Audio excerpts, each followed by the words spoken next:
कैसे हैं आप? ठीक ठाक हैं? उम्मीद करता हूँ आप सब ठीक होंगे। ज़ैम अकेडमिया की तरफ से हम एक और लेक्चर सीरीज़ आपके सामने लेके आए हैं। वो है ASP.NET tutorials for beginners. Student, आपको पता है इससे पहले हम 2 लेक्चर सीरीज़ कंप्लीट कर चुके हैं। पहली लेक्चर सीरीज़ में हमने फ्रंट एंड बेसिक को क्लियर किया था, जिसमें हमने HTML की बेसिक स्टडी की। दूसरी लेक्चर सीरीज़ में मैंने बैक एंड बेसिक के लिए C# पे ट्यूटोरियल्स बनाए, उनकी हमने प्रैक्टिस की। फिर मैंने आपको कहा था जो HTML है वो आपके फ्रंट एंड के लिए इस्तेमाल होती है, यानी आपने फ्रंट एंड को डिज़ाइन करना है तो देन आप क्या यूज़ करते हैं, HTML। सॉफ्टवेयर कैसे नज़र आएगा वो मैंने कहा था वो फ्रंट एंड में देखेंगे, वो फ्रंट एंड में डिस्कस किया जाता है। हमारा सॉफ्टवेयर वर्किंग कैसे करेगा वो किया जाता है बैक एंड में डिस्कस। तो .NET में हमने फ्रंट एंड और बैकअप को दोनों चीज़ों को मिला के एक कंप्लीट वेबसाइट बनानी है। तो हम अपने फर्स्ट लेक्चर की तरफ आते हैं। इस लेक्चर में हमने देखना है ASP.NET फ्रेमवर्क क्या होता है, फिर हम इसकी इंस्टॉलेशन देखेंगे विजुअल स्टूडियो में मॉडिफिकेशन करके, फिर जो है हम देखेंगे ASP.NET जो टूल बॉक्स हैं वो कौन कौन से हैं, एंड ASP.NET का पेज स्ट्रक्चर्स करेंगे। स्टूडेंट, HTML सीरीज़ जो मैंने स्टार्ट की थी उसके फर्स्ट लेक्चर में मैंने आपको बताया था जो सॉफ्टवेयर होता है उसकी 3 लेयर्स होती हैं, front end, back and and database. आप फ्रंट एंड को सेपरेटली हमने HTML में डिस्कस किया, बैक एंड को हमने C# में डिस्कस किया। तो अब जो हम ASP.NET पे क्या करेंगे, अब इन सब को हम कंबाइन करेंगे। एक बात रह गई थी डेटाबेस, तो डेटाबेस को हम ASP.NET में डिस्कस करने के बाद इन सब को कंबाइन करेंगे। स्टूडेंट, फ्रंट एंड के लिए HTML किया था हमने, बैक एंड के लिए मैंने C# करवाई आपको, और जो वेब पेज होता है ASP.NET में उसके 2 हिस्से होते हैं, 2 पार्ट के। ASP.NET में वेबसाइट डिज़ाइन करने के 2 मेथड होते हैं, एक आप डिज़ाइन के ज़रिए कर सकते हैं और एक आप सोर्स कोड के ज़रिए कर सकते हैं। स्टूडेंट, सोर्स कोड वही है जो हमने HTML में पढ़ा था, HTML बॉडी टैग्स वगैरह लगा के जो हम टेबल, फॉर्म्स, डिव वगैरह बनाते थे, इमेज लगाते थे, वो था सोर्स कोड। ठीक है, डिज़ाइन जो है फीचर है ASP.NET का, और ये बड़ा इंटरेस्टिंग फीचर है। ASP.NET हमें ये फीचर प्रोवाइड करती है कि अगर हम कोई भी बटन यूज़ करना चाहते हैं, कोई फॉर्म बनाना चाहते हैं, कोई टेक्स्ट बॉक्स, कोई भी टेक्स्ट रेडियो बटन वगैरह लगाना चाहते हैं, तो हमें उसका कोड नहीं करना पड़ता, हम जस्ट ड्रैग एंड ड्रॉप करते हैं और कोड ऑटोमेटिकली जनरेट हो जाता है। ASP.NET का क्या फ़ायदा हुआ कि ASP.NET में हमें फ्रंट एंड का कोड खुद नहीं करना पड़ता, हम ड्रैग एंड ड्रॉप करते हैं। जब हम कोई टूल को ड्रैग करके ड्रॉप करते हैं ना, तो वो ऑटोमेटिकली उसका सोर्स कोड जनरेट हो जाता है। ये भी हम डेमो में देखेंगे। तो ये मैंने आपको बताया कि ड्रैग एंड ड्रॉप पे बेस करती है हमारी ASP.NET। ठीक है, इसलिए ये मोस्ट कॉमनली यूज़ होती है। स्टूडेंट, ये ASP.NET है क्या? एक कंप्लीट फ्रेमवर्क है जो एक कंप्लीट वेब एप्लीकेशन को डेवलप करता है। जैसे मैंने आपको अभी बताया है, मैंने कहा वेबसाइट के या सॉफ्टवेयर के कितने हिस्से होते हैं, सॉफ्टवेयर एप्लीकेशन के 3 होते हैं, front end, back and, database. अब हम ASP.NET पे रहते हुए फ्रंट एंड भी डिज़ाइन करेंगे, बैक एंड भी डिज़ाइन करेंगे एंड डेटाबेस भी, यानी कंप्लीट वेबसाइट जो है हम इस लेक्चर सीरीज़ में बनाएंगे, जिसको हम डिप्लॉय भी कर सकते हैं। तो अब हम अपना डेमो देखते हैं। स्टूडेंट, सबसे पहले हमने देखना है, हमने चूँकि स्टूडेंट कंसोल एप्लीकेशन के लिए विजुअल स्टूडियो इंस्टॉल किया था, अब हम .NET का काम करना है। तो .NET के लिए हम विजुअल स्टूडियो में कुछ चेंजिंग करेंगे, वो सबसे पहले आप देखते हैं। स्टूडेंट, ये विजुअल स्टूडियो इंस्टॉलर है, मैं स्टार्ट पे जाऊंगा, मैं लिखूंगा विजुअल स्टूडियो। ये इंस्टॉलर को आपने डबल क्लिक करना है। जब वो डबल क्लिक करके रन होगा तो आपके सामने ये विंडो ओपन हो जानी है। ये जब ओपन होगी तब देन आपने मोड में आना है और आपने मॉडिफाई को क्लिक करना है। जब आप मॉडिफाई को क्लिक करेंगे देन आपके पास देखिए, देन आपके पास ये विंडो, एक और विंडो ओपन हो जाएगी। स्टूडेंट देखें, हमने C# के लिए विजुअल स्टूडियो को इंस्टॉल किया था, तो जस्ट मैंने इसको चेक किया था। अब आप .NET का काम करना चाह रहे हैं तो आप सबसे पहला जो लिखा हुआ है ना ASP.NET एंड वेब डेवलपमेंट, आप इसको भी चेक करके इधर से आप इसको डाउनलोड का ऑप्शन करेंगे और डाउनलोड करने के बाद इंस्टॉल कर लेंगे। ये तो काम हुआ विजुअल स्टूडियो की चेंजिंग वाला, ये पहला स्टेप था। विजुअल स्टूडियो में चेंजिंग कर ली है। अब मैं विजुअल स्टूडियो ओपन किया, मैंने क्रिएट अ न्यू प्रोजेक्ट करूँगा। ठीक है, अब स्टूडेंट हमने विजुअल स्टूडियो ओपन किया और हमने ढूंढना है ASP.NET web application .NET framework और नीचे लिखा हो C#। क्या लिखा हो? C#। तो यहाँ से हमने इसको सेलेक्ट कर लेना है। ठीक है, और इसको सेलेक्ट करके हमने क्रिएट नेक्स्ट प्रोजेक्ट कर देना है। अब मैंने एम्प्टी सेलेक्ट करना है। ठीक है, एम्प्टी सेलेक्ट करने के बाद मैंने वेब फॉर्म को चेक करना है, क्योंकि हमारी जो लेक्चर सीरीज़ है वेब फॉर्म के रिलेटेड होगी। MVC नेक्स्ट लेक्चर सीरीज़ में देखेंगे। क्रिएट की ये वेब एप्लीकेशन का प्रोजेक्ट क्रिएट हो गया। तो ये देखिए, अब हमने यहाँ पे पेजेस ऐड करने होते हैं। मैं सबसे पहले एक जो है होम पेज ऐड करता हूँ। ठीक है, तो क्या तरीका है, इधर राइट क्लिक किया, ऐड किया। ठीक है, तो ऐड में आके वेब फॉर्म ऐड करते हैं। क्या ऐड करते हैं? Web form. तो आपने वेब फॉर्म पे क्लिक कर देना। अब उस वेब फॉर्म का नाम रखते हैं, मैं लिखता हूँ ये होम है। ठीक है, ओके किया, आ गया जी। ठीक है, ये HTML और पहले ही लिखा होगा। आज जस्ट मैंने आपको बताना है कि इसका पेज स्ट्रक्चर क्या होता है और इस टूल्स हैं वो कौन कौन से हैं। स्टूडेंट ये देखें, अब मैंने आपको कहा था कंटेंट को दो तरह से डिज़ाइन कर सकते हैं। एक होता है सोर्स। तो ये आपके सामने जो कोड नज़र आ रहा है ना, ये सोर्स का है। ये देखिए डिव हमने स्टडी की थी HTML में। अब ये देखिए ये फॉर्म, तो ये फॉर्म का टैग लगा हुआ है। तो ये है सोर्स। अगर मैं इधर बटन बनाना चाहता हूँ तो मैं बटन का टैग यूज़ करूँगा इस तरह, बटन, फिर जो है उसका नेम कुछ भी दे के इक्वल समथिंग, इस तरह बटन को क्लोज किया। बटन नेम, इसका मैं नेम देता हूँ इक्वल BTN। ठीक है, और इसको जो है हम कहते हैं सेव का बटन। ठीक है, इसको मैं Ctrl+S किया। अब ये मैंने बटन बना लिया। ठीक है, ये कौन सा कोड है? Source code. अब स्टूडेंट बात सुने कि जो होता है ना वेब फॉर्म की वेब एप्लीकेशन होती है, उसको लोड करने के लिए ब्राउज़र की ज़रूरत होती है। ब्राउज़र की ज़रूरत इसलिए होती है क्योंकि ये वेब पेजेस हैं। तो फिर हम जब ये इधर हमने ब्राउज़र सेट किया होता है, तो ये मैंने जो है गूगल क्रोम सेट किया हुआ है। मैं इसको चेंज कर देता हूँ वेब ब्राउज़र, मैं इसको रखता हूँ सॉफ्ट एज। ठीक है, अब मैं इसको करता हूँ क्लिक।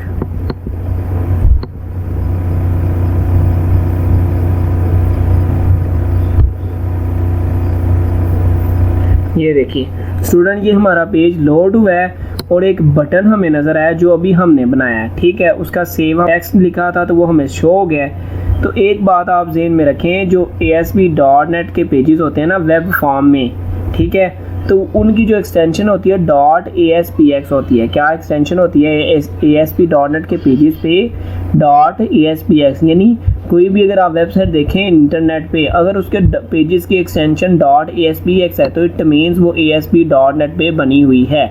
अभी मैंने आपको एक बटन यहाँ पे लिखा था सोर्स कोड में, ये सोर्स कोड में, और उसको मैंने रन किया है तो ये ब्राउज़र में हमें नज़र आया। अब मैं इसमें चेंजिंग कर सकता हूँ। स्टाइल में जाके इक्वल,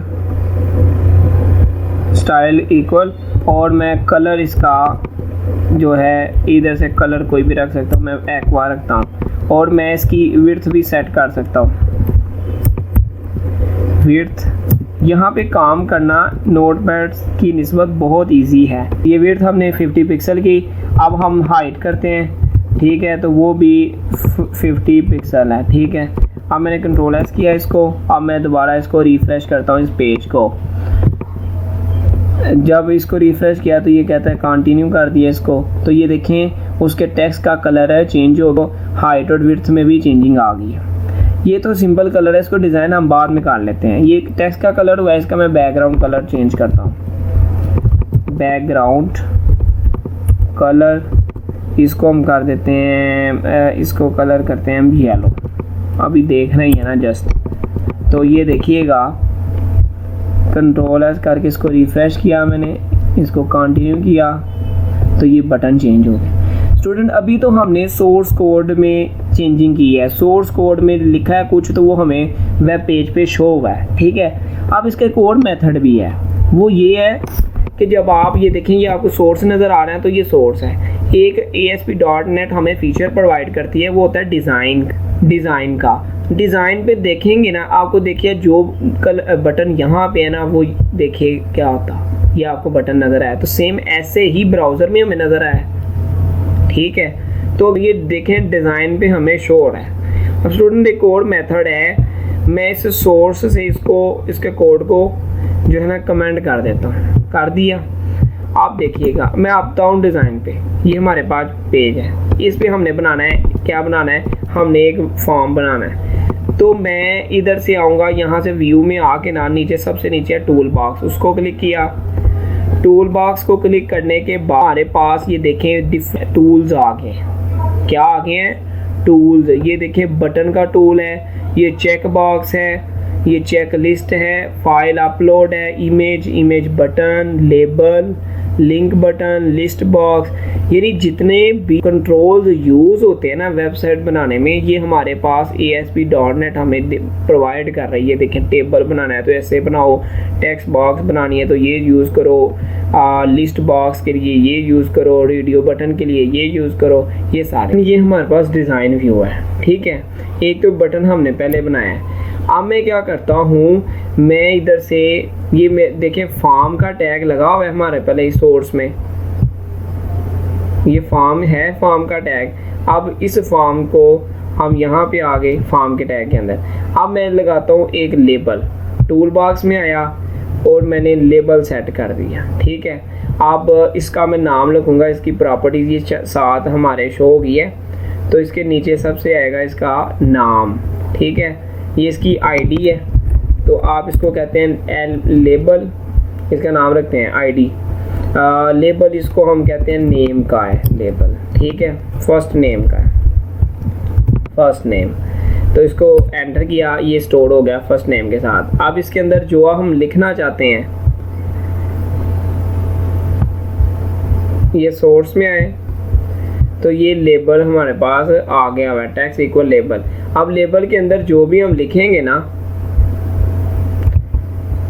प्रॉपर्टीज में आए और इसके टेक्स्ट पे आ गए। ठीक है, प्रॉपर्टी में आके टेक्स्ट में जो लिखना है वो लेबल के अंदर आ जाएगा। मैं लिखता हूँ, हम इधर इसको कहते हैं फर्स्ट नेम, एंटर किया तो ये आ गया लेबल। अब ये लेबल आया तो मैं जो है एक फर्स्ट नेम है, अब मैं एक टेक्स्ट बॉक्स चाहिए मुझे। ठीक है, तो ये HTML में हम इनपुट का टैग यूज़ करते थे, तो इधर ढूंढेंगे हम टेक्स्ट बॉक्स, तो ये हमें मिल गया टेक्स्ट बॉक्स। मैंने इधर से ड्रैग किया और मैंने यहाँ पे ड्रॉप किया इसको इसके नीचे। ठीक, ये देखें, ये मैंने ड्रैग एंड ड्रॉप किया। अब मैं इसके सोर्स में आऊँगा ना, तो ये कोड है TXT, ये जो हम खुद करते थे ये ऑटोमेटिकली इसने खुद कर दिया हुआ है। ठीक, तो इसके डिज़ाइन पे आ गए। इसकी प्रॉपर्टी, इसकी मैं भी सेट करता हूँ ID। जब हम इसको सेलेक्ट करते हैं ना किसी भी कंट्रोल को, तो उसकी प्रॉपर्टीज इधर ओपन होती है, तो इसको हम कहते हैं, इसका ID रखते हैं TXT F नेम की जो है टेक्स्ट बॉक्स है, कंट्रोल कर दिया। अब ये F नेम आ, एक और लेबल ऐड करता हूँ इधर से ही, ये लेबल यहाँ पे। ठीक है, एक इसको मैं फिर आगे कर लेता हूँ, वहाँ पे ले जाते हैं हम। इसकी प्रॉपर्टीज़ मैंने सेट करनी है अभी। इसके टेक्स्ट को पहले तो मैं कहता हूँ ये लास्ट नेम स्टोर करवाएगा। ठीक, और जो है उसके बाद इसकी ID सेट करते हैं। ये लेबल किस चीज़ का है? ये लेबल है LBL, ये लेबल है जी लास्ट नेम का। ये हम ID क्यों यूज़ करते हैं ये बाद में पता चलेगा। आप जी एक और फिर इसमें मैं एंटर करता हूँ और यहाँ पे जाके मैं एक और, इसको अगर मैं कॉपी कर लूँ, ठीक है, तो यहाँ पे आके इधर आके मैं इसको पेस्ट करता हूँ। ऐसे किया, इसकी तरतीब लगा दी जैसी पहली है उसके लेवल पे कर दिया जी।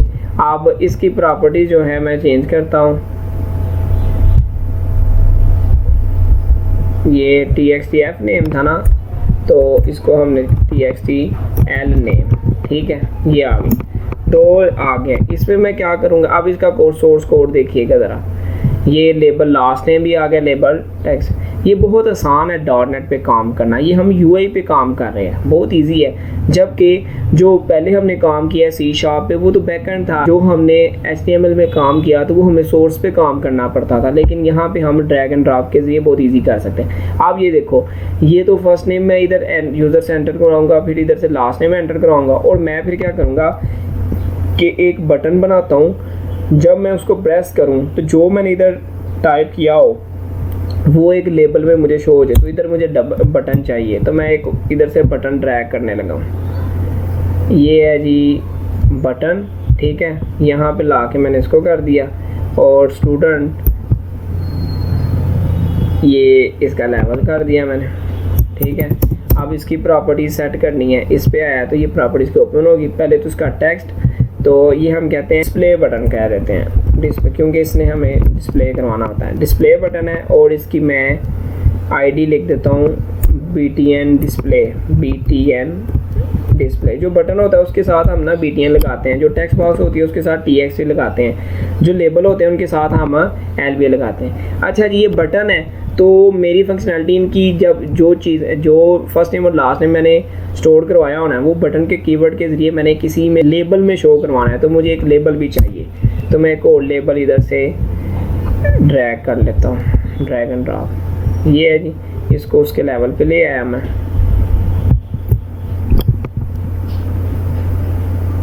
ये आ गया लेबल। अब जो है इसको मैं इसकी प्रॉपर्टीज़ में आया, ये लेबल में इसका कुछ नहीं टेक्स्ट रखूँगा, क्योंकि हम इसको टाइम पे इसका टेक्स्ट शो करवा रहा हमने। इसको कहना है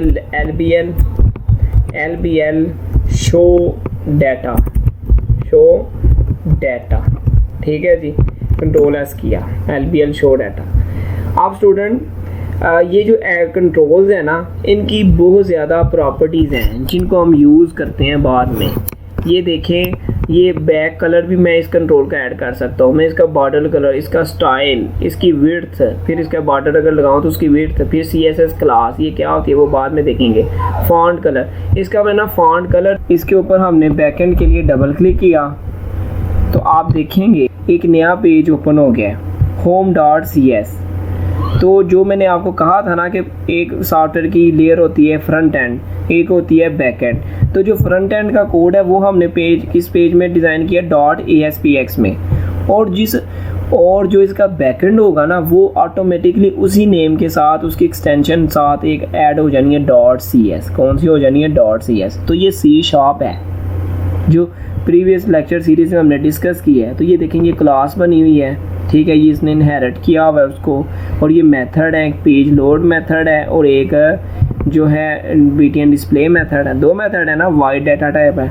इसमें तो इतनी ज़्यादा हमें जो ज़्यादा डिस्कशन की ज़रूरत नहीं है, क्योंकि हमने ये मेथड पढ़ चुके हैं। बस अब आज आपको इतना पता होना चाहिए, ये बटन है, बटन को डबल क्लिक किया है क्योंकि इस पर मैं कोडिंग लगाना चाहता हूँ कोई।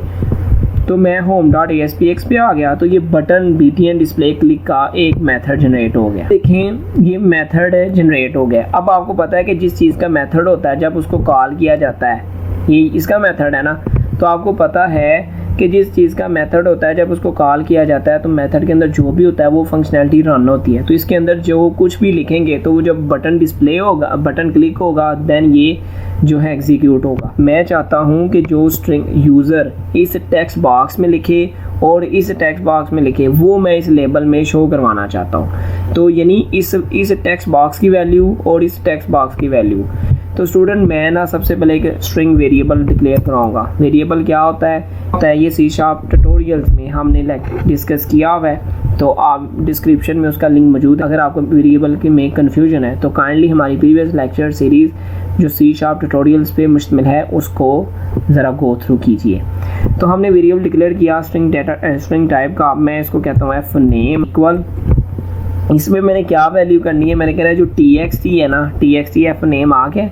मैंने इधर उसकी प्रॉपर्टीज़ ऐड की थी txt fname txt, तो ये इसलिए की थी। अब ये जो txt txt fname डॉट जो टेक्स्ट जो उसका टेक्स्ट है ना वो स्टोर हो जाए एफ नेम में। अब क्या हुआ है कि जो भी उसके टेक्स्ट बॉक्स में होगा एफ नेम के वो स्ट्रिंग वेरिएबल एफ नेम में आ गए। इसी तरह मैं एक और वेरिएबल बनाता हूँ लास्ट नेम का और मैं कहता हूँ txt last name dot text जो भी है ना वो स्ट्रिंग होगी वो इसमें स्टोर होगी, दोनों होगी। अब मैं btn की फंक्शनैलिटी ऐड करना चाहता हूँ। अब मैंने इसकी जो टेक्स्ट है किस में शो करवाना है इस लेबल में, तो मैं फिर क्या करूँगा lbl जो शो डाटा है डॉट टेक्स्ट इक्वल, ठीक है, जो lbl का टेक्स्ट है वो किसके इक्वल होगा, वो होगा जो एफ नेम है उसका एफ नेम प्लस जो एल नेम है। कंट्रोल एस करके मैं इसको रन करता हूँ होम डॉट ASPX। अब आपको पता है कि फ्रंट एंड के लिए डॉट ASPX होता है और बैक एंड के लिए डॉट CS पेज होता है। ये आ गया जी आपके पास। तो मैं कहता हूँ फर्स्ट नेम मैं इधर लिखता हूँ मोहम्मद